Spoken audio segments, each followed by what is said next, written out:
Peace and blessing, my brothers and sisters. Today, this will be a message to the so-called black woman and the other woman of our nation, whether they speak French or whether they speak in what they call Spanish, whether they're in America, whether they're in California, whether they're in South America, whether they're in Africa. For those who this pertain to, and we didn't come to beat you down. We're not going to call you B-I-T-C-H because that's a bunch of madness. That's not the way the Most High servants is supposed to talk to the people. Okay, you're doing great danger and disservice to yourself. Okay, and it's not also for the man to put seed in a woman and slap that woman on welfare. That's why in some cases these women are disturbed. Okay, because we're not showing ourselves as men. The Most High said he created man in his image in Genesis chapter 1 verse 26. Part of that image represents living up to our responsibility.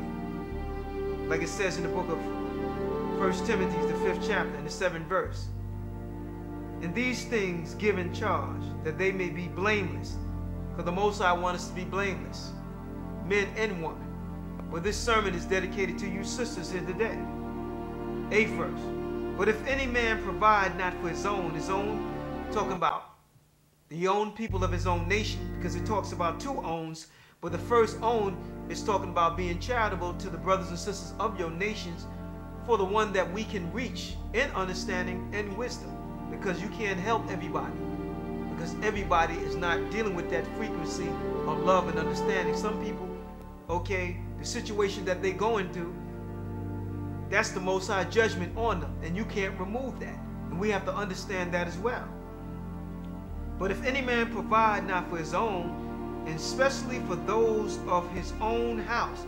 Who are those of his own house? That's talking about his wife. That's talking about his woman. That's talking about his newborn son or daughter. Okay, this is how the Most High feel about us when we walk away from those responsibilities, and you can't use the scriptures to justify, okay, why you're not handling your business, because the Most High don't respect that. This is how we feel. But if any provide not for his own, especially for those of his own house, he have denied the faith.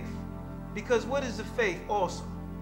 The faith for the Most High is not only the evidence of things hoped for, not seen, as Hebrews 11 chapter speaks about, but the faith for the Most High is also dealing with your responsibility. If you have a little son or a little daughter, you have to take care of that responsibility. Okay? And don't slap the woman on welfare. Okay? That's not showing ourselves as men. And all these things are happening. And that welfare thing is on this downside also as well. So we got to shift and change our way of thinking. But if any man provide not for his own, especially for those of his own house, he hath denied the faith and is worse than an infidel. So the Almighty Father said in the book of Timothy, the 5th chapter, he defines a man that conducts himself like that, okay, that has impregnated, okay, his sister and brought forth seed and is not taking care of his responsibility. The Most High look upon you as an infidel. What is the infidel equivalent to? A hobo bum. Okay, that's not representing manhood. But going back to you sisters here today, what has happened to the sisters of Zion about nation? Okay, because we got to go back into the history of time. And we got to explain this thing clearly, because the Most High wants us to explain this thing to the best of our ability, which I will try to do by the permission of the Almighty Father. In Genesis, the 3rd chapter, is very imperative to what happened to the sisters of our nation, for those who this pertain to. Okay, the same way they're being seduced here today in this 21st century, of course, okay, she is responsible for some of this wickedness as well as the men as well. But on the other side of the coin, this is what took place, and it's still being take place in Genesis, the 3rd chapter. Now the serpent, this is not talking about no rattlesnake. This is what people don't understand. We're dealing with codes of allegory. Just like in Matthew 23 and 33, the Most High called the Pharisees serpents and vipers. He wasn't talking about no cobra snake or no rattlesnake. He was defining their character, okay, as a serpent. And when you analyze a serpent is deadly and poisonous like a cobra snake, and it's subtle and it's cunning. Okay, so the serpent is talking about Satan, of course, where Satan incarnates inside the physical vessel of man to do his bidding. Now the serpent was more subtle, meaning cunning and crafty, than the beast, okay, of the field. Now this is not talking about no four-footed beast. This is another allegory. Like it states in Ecclesiastes in the Bible, the 3rd chapter in the 18th verse. Solomon said, I said in my heart concerning the estate of the sons of men, that the Most High might manifest to them, that they might see that they themselves are beasts. Okay? Because the Most High identified man as a beast, okay, when they're in that, okay, uncivilized way of living. Like it says in Revelation, the 13th chapter, John the Revelator said, he stood upon the sands of the sea, and he saw a beast come out of the water. This wasn't talking about no Godzilla. This was talking about people in power and rulership. But Genesis, the 3rd chapter, now the serpent was more subtle than any beast of the field. So it's talking about the different nations, the different men, okay, because it wasn't only Adam and Eve. Okay, there were people around, okay, besides Adam and Eve. Because Cain, to tell you in, I think it's the 4th chapter, it speaks about Cain, okay, going to the land of Nod and getting a wife. But let's stick with the issue of the matter. A message to the sisters of our nation. Okay, this is what's still transpiring in this 21st century. Okay, now the serpent was more subtle than any beast of the field, which the Most High have made. And he said unto the woman, yeah, the Most High said, ye shall not eat of every tree of the garden. Now this is not talking about an apple or fruit that you eat, because apples don't deceive people. This is an allegory. It's talking about the wrong information. That's what deceived people. Okay, lies and deception. 2nd verse, and the woman said unto the serpent, we may not eat of the fruit of the tree of the garden. In other words, we may not follow this. We may not do that. We're not supposed to expose our bodies.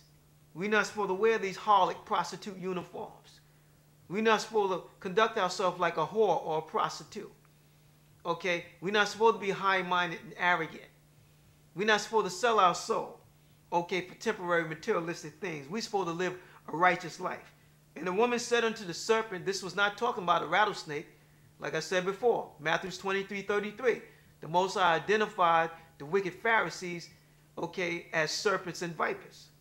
And the woman said unto the serpent, we may eat of the fruit of the tree of the garden. 3rd verse, but of the fruit of the tree which is in the midst of the garden, the Most High have said, ye shall not eat of it, neither shall she touch it, lest she die. Okay? Because originally we were supposed to be immortal. Okay? We were supposed to live everlasting. Okay, we know this is hard for a lot of people to perceive and understand because we've been dumbed down to the max. Okay, in this kingdom here today. Like it says in Wisdom of Solomon, chapter 2, verse 23, for the Most High created man to be immortal, and the woman too. That was her original estate, and made him in the image of his own eternity. Nevertheless, through envy of the devil, came death into the world, and they that do hold of his side do find it. Okay? And the spiritual invisible demon forces was envious, and they still envious of us. That other world which people think is a mythology. Yes, spirits that you can't see. Okay, that influence a lot of the minds of the women here today. Okay, and man is responsible to a degree too. And the woman is responsible to a degree too. Okay, to embrace the image of being a slut and a whore. And to despise and reject the image of a princess. Okay, and society has programmed their thoughts as well. But let us continue. Genesis 3 and 4. And the serpent said unto the woman, just like they say in the music industry in Hollywood, okay, just like they talk to you and they deceive you to, okay, embrace everything that comes with these wicked contracts, okay, for this temporary materialistic gain. And the serpent said unto the woman, ye shall not surely die, for the Creator do know that in the day ye eat thereof, then your eyes shall be opened, and ye shall be as gods, knowing good and evil. And that's exactly where the black woman is here today. She's been exalted as a goddess in the earth, in the entertainment world. Okay, and you have the little kids bowing down to her. And she's been set up as a trophy to mislead the people astray. Not all sisters. Okay, and she's being set up for her own destruction, sister. Okay, all that you living for it's going to be smoke and ashes. Okay? And the way the prophets came to y'all, they came to you in this fashion. Okay? To try to advise you. Like we're trying to do here today. We know a lot of sisters ain't going to listen, but the Most High is fair and just, and he wants you to be informed. Okay? He wants you to be informed. He wants us all to be informed, male and female. So there's no excuse. Okay? We won't have no excuse on that day, because nothing lasts forever. Isaiah. Okay? Bear with me 1 second. The 58th chapter. When Isaiah came into Jerusalem, before they went into Babylonian captivity, his ministry started around the Syrian Empire, rulership and reign, which was destroyed by the Babylonian Empire, as well as the Egyptian Empire was destroyed by the Nebuchadnezzar, king of Babylon. This is the way he approached the woman of our nation, those that went astray. They were sacrificing their sons and daughters. They was committing all kind of evil acts in Babylon, okay? And the man was guilty as well. And many of them had them same old arrogant spirits that many of the sisters have adopted here today, which Jeremiah 44:16 explain their behavior and characteristics to a T. We're not saying this to put you down, because this is a serious matter. We're not here to call you bitch.